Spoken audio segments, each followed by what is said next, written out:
Buenas tardes, estimado docente, estimados compañeros. Mi nombre es Natalie Priscila Colacando. En este video voy a presentar qué es la violencia escolar, los tipos de violencia y cómo podemos actuar ante ellas. ¿Qué es la violencia escolar? La violencia escolar es cualquier acto intencional, ya sea una acción que cause daño físico, psicológico, sexual o virtual, a otra persona o grupo dentro del entorno educativo. Vamos a ver los tipos de violencia escolar, que son 5. La violencia física, la primera. Esta se caracteriza por el uso de la fuerza corporal para infligir daño físico o dolor físico, mediante golpes, empujones, patadas, tirones de cabello o lesiones con objetos. La violencia sexual es cualquier acto o insinuación de connotación sexual, sin consentimiento, y se presenta mediante la exposición indebida al contenido sexual, el acoso sexual o palabras obscenas, tocamientos indebidos o, en el caso grave, el abuso o la agresión. La violencia psicológica.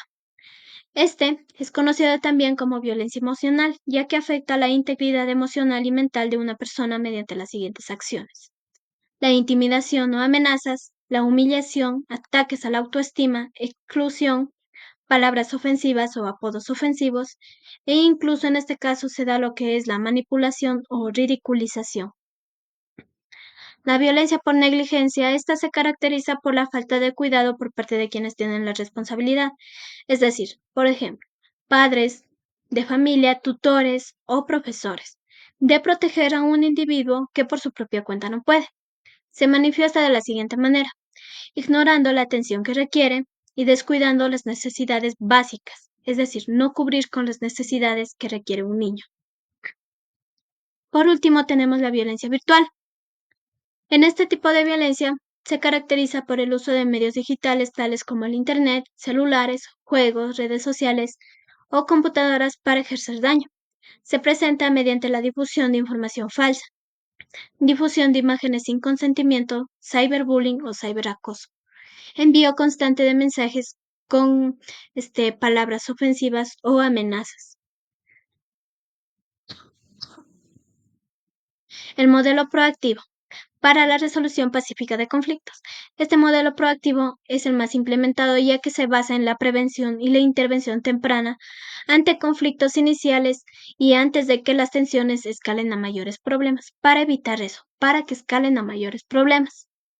Este espacio, o mejor dicho, este modelo proactivo busca crear un espacio para el diálogo en donde se fomente un ambiente positivo de respeto y en el mismo que se pueda resolver desacuerdos de manera pacífica. Vamos a observar el protocolo a seguir en caso de violencia escolar, la ruta frente a casos de violencia entre estudiantes. Existen varios protocolos a seguir de acuerdo al tipo de violencia, pero este es el que implementaremos en este caso.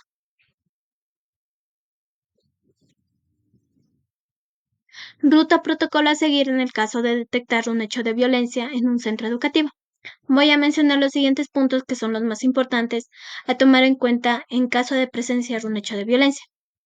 Detección de la situación de violencia. Como primer punto, podemos identificar un caso de violencia y dar aviso inmediato a la autoridad o reportarla. Reporte o denuncia. Se llena la ficha que ya se nos indica sobre reporte del hecho de violencia con el relato de la víctima. Intervención profesional y de la autoridad educativa. Aquí intervienen los profesionales del DC. Ellos reciben, escuchan y apoyan al estudiante afectado. La autoridad educativa, mientras tanto, garantiza la permanencia del estudiante de la víctima en la institución y el cumplimiento de medidas necesarias para protegerla.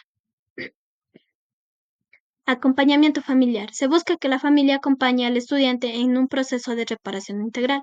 También se lleva a cabo la comunicación del hecho que ha pasado. Derivación interinstitucional. Se realiza la derivación si es necesario para involucrar a otras organizaciones o servicios, por ejemplo, llevar la denuncia a la fiscalía. También se implementa acciones de plan de acompañamiento a la víctima. Acciones de la Dirección Distrital. La Dirección Distrital en algunos casos remite el caso a la Junta Cantonal de Protección de Derechos para establecer medidas de protección para la víctima y hacer el seguimiento de los agresores o, en el caso, el cierre del caso. Ahora, ¿qué debo saber sobre el acoso o el maltrato entre iguales? El acoso entre iguales es un tipo de violencia que ocurre repetidamente entre estudiantes, donde uno o varios alumnos ejercen, en este caso, poder sobre otro, causándole así los daños anteriores. Por ejemplo, daño psicológico, físico, sexual o virtual. En este caso, ¿qué debemos hacer nosotros como docentes para intervenir en esto? Podemos aplicar el modelo proactivo para intervenir de manera inmediata. O en el siguiente caso, podemos aplicar la ruta o protocolo a seguir en caso de presenciar ya un hecho de violencia. Reportar el caso de manera inmediata, no revictimizar a la víctima y en ese caso se tomarán las medidas necesarias para proteger la integridad de la víctima. Eso ha sido mi trabajo, estimado docente. Muchas gracias.